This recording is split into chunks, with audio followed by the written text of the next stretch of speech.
नमस्कार, स्वागत है आप सभी का। मैं हूं हिमांशु और आप देख रहे हैं हलचल इंडिया। बेबाक खबर तेज असर। आइए नजर डालते हैं आज की खबरों पर। फुरकाजी नगर पंचायत द्वारा कस्बे की जनता को एक महत्वपूर्ण विकास कार्य की सौगात देते हुए करीब 50 लाख रुपए की लागत से निर्मित फुरकाजी हाईवे बाईपास सर्विस लेन सड़क का लोकार्पण किया गया। नगर पंचायत चेयरमैन जहीर फारूकी ने फीता काटकर सड़क का विधिवत उद्घाटन किया। इस अवसर पर सभासदों, व्यापारियों और क्षेत्र के गणमान्य नागरिकों ने मौजूद रहकर खुशी व्यक्त की। कस्बे के मोहल्ला खेड़ा दरवाजा से हाईवे बाईपास तक सर्विस लेन सड़क की मांग कस्बे में क्षेत्रवासी पिछले कई वर्षों से कर रहे थे। उक्त मार्ग पर नगर पंचायत की 2 मंजिला सरकारी गौशाला भी स्थित है, जहां चारा, भूसा और अन्य आवश्यक सामग्री पहुंचाने में काफी कठिनाइयों का सामना करना पड़ता था। इसके अलावा आसपास के ग्रामीणों और कस्बे वासियों को भी कच्चे रास्ते से आवागमन में काफी परेशानी उठानी पड़ती थी। नगर पंचायत चेयरमैन जहीर फारूकी ने इस समस्याओं का गंभीरता से लेते हुए अपने पिछले कार्यकाल से ही सड़क निर्माण के लिए प्रयास शुरू कर दिए थे। उन्होंने स्वयं जिला प्रशासन के माध्यम से राष्ट्रीय राजमार्ग प्राधिकरण के अधिकारियों से लगातार मिलकर और पत्राचार किया। काफी प्रयासों के बाद NHAI से आवश्यक अनापत्ति प्रमाण पत्र प्राप्त हुआ, जिसके पश्चात सड़क निर्माण का रास्ता साफ हो सका। चेयरमैन जहीर फारूकी ने 15वें वित्त आयोग के अंतर्गत जिलाधिकारी मुजफ्फरनगर की अध्यक्षता वाली जिला स्तरीय समिति की बैठक में इस सड़क निर्माण का प्रस्ताव रखा था। समिति द्वारा प्रस्ताव पारित किए जाने के बाद सरकार द्वारा उपलब्ध कराए गए धन से लगभग 50 लाख रुपए की कीमत से इस महत्वपूर्ण सर्विस लेन सड़क का निर्माण कराया गया। उद्घाटन समारोह में उपस्थित लोगों ने कहा कि यह सड़क कस्बे के विकास की दिशा में एक महत्वपूर्ण कदम साबित होगी। सड़क बनने से न केवल सरकारी गौशाला तक का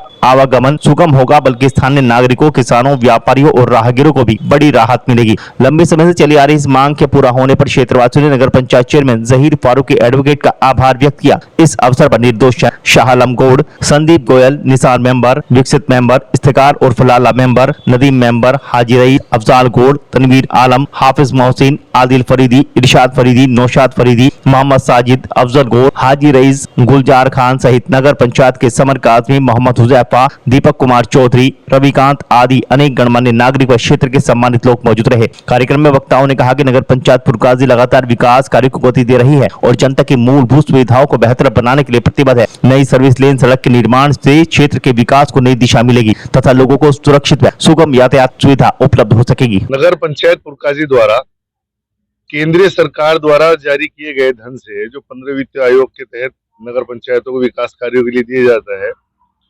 उसमें ये फुरकाजी हाईवे का जो बाईपास है उसका लिंक रोड ये बनाया गया है। करीब 50 लाख रुपए की लागत से सड़क तैयार की गई है और इस सड़क के बनने से पूरे फुरकाजी को बहुत लाभ होगा। फलौदा तिराहे से लेकर बुरेडी बाईपास तक पूरे मार्ग पे फुरकाजी से कहीं भी कोई बाईपास का रास्ता नहीं था, कोई सर्विस लाइन नहीं थी। और इस रास्ते पर क्योंकि गौशाला है, सरकारी गौशाला है, देश की पहली 2 मंजिला गौशाला है। गौशाला में भूसा आने में, चारा आने में और सामान आने में ट्रैक्टर ट्राली को बड़ी यहाँ दिक्कत होती थी। किसानों को आने जाने में ट्रैक्टर से सामान लाने ले जाने बहुत ज्यादा दिक्कत होती थी। जनता की बहुत मांग थी, बहुत ज्यादा मांग पर सभी सभासदों की मांग पर, खासतौर से वार्ड 6 के जो सभासद हैं उन्होंने बोर्ड के प्रस्ताव में कई बार ये प्रस्ताव रखा। हम लोगों ने इसके लिए बहुत संघर्ष करा। करीब 4 साल से हम लोग इसके लिए संघर्ष कर रहे हैं। नेशनल हाईवे से हमने इसकी अनुमति ली। जिलाधिकारी जनपद मुजफ्फरनगर के माध्यम से कई बार चिट्ठी लिखी गई, फिर अंततः जाके हमें तीसरी बार में इसकी NOC प्राप्त हुई और हमने ये सड़क बनाई है। ये फुरकाजी की आवाम को समर्पित है, पूरे क्षेत्र की जनता को समर्पित है जो इस रास्ते से चल के अपना लाभ कमाएंगे, और फुरकाजी में आने जाने वाले सभी लोगों को समर्पित है जिन्हें इस रास्ते से लाभ होगा। और ये फुरकाजी की आवाम को एक नया रास्ता मिला है जिससे यकीनन पूरे फुरकाजी को लाभ होगा। लेने का कल फिर होंगे हाजिर कुछ नई और ताजा खबरों के साथ। तब तक के लिए दीजिए हमें इजाजत। नमस्कार। हमारे YouTube और Facebook चैनल को फॉलो और सब्सक्राइब करना ना भूलें।